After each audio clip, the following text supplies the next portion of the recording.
Hey everybody, welcome back to another video. I hope you guys are all keeping well. Today we are looking at the latest film by Aaron Sorkin, The Trial of the Chicago 7.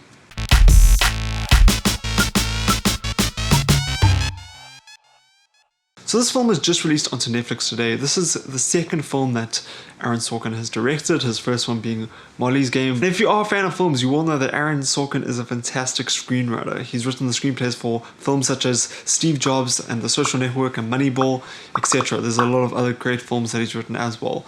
And I was really excited for this movie because not only was he the writer, but he was also the director, and I was really keen to see him direct another film. This is once again a really good film we are seeing from Netflix this year, and I wouldn't be surprised if this film gets a lot of Oscar buzz. So this film follows the story of 7 people on trial stemming from various charges surrounding the uprising at the 1968 Democratic National Convention in Chicago, Illinois. This film also has a stacked cast. It has Eddie Redmayne, Sacha Baron Cohen, Jeremy Strong, John Carroll Lynch, Yahya Abdul-Mateen II, Mark Rylance, Joseph Gordon-Levitt, and many, many more. And I thought every single cast member brought their A game to this film with some really dynamic and compelling performances. There were also a few actors who showed up in this movie who I was not expecting, which was also quite a nice surprise. So that was also great. So as the film's title suggests, this film is centered around a trial, and with that you would expect a sort of courtroom drama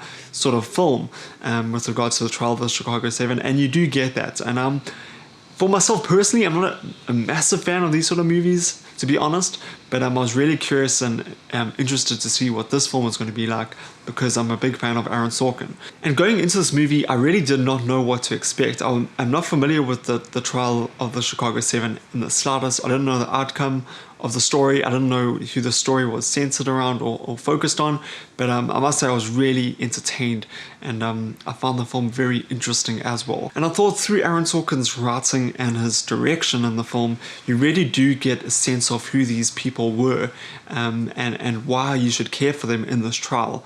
I thought they came across really nicely in the movie.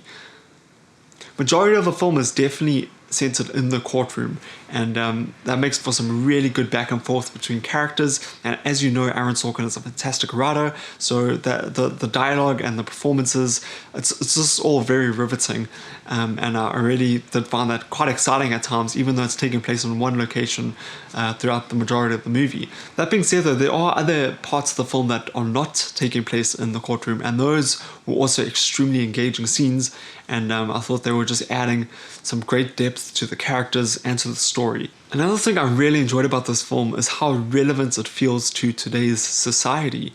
A film that is centered around the 1960s and politics in the United States at the time, it feels extremely relevant to this year, 2020, and politics in the United States at this time as well. And I thought that was really interesting, and it never felt intentional either that was the case. It didn't feel like Aaron Sorkin was trying to make a political piece about today's society. It didn't feel like that in the slightest. However, that was something that did resonate with me a lot, and I did pick that up, and I think a lot of other people will as well. And I thought that was interesting.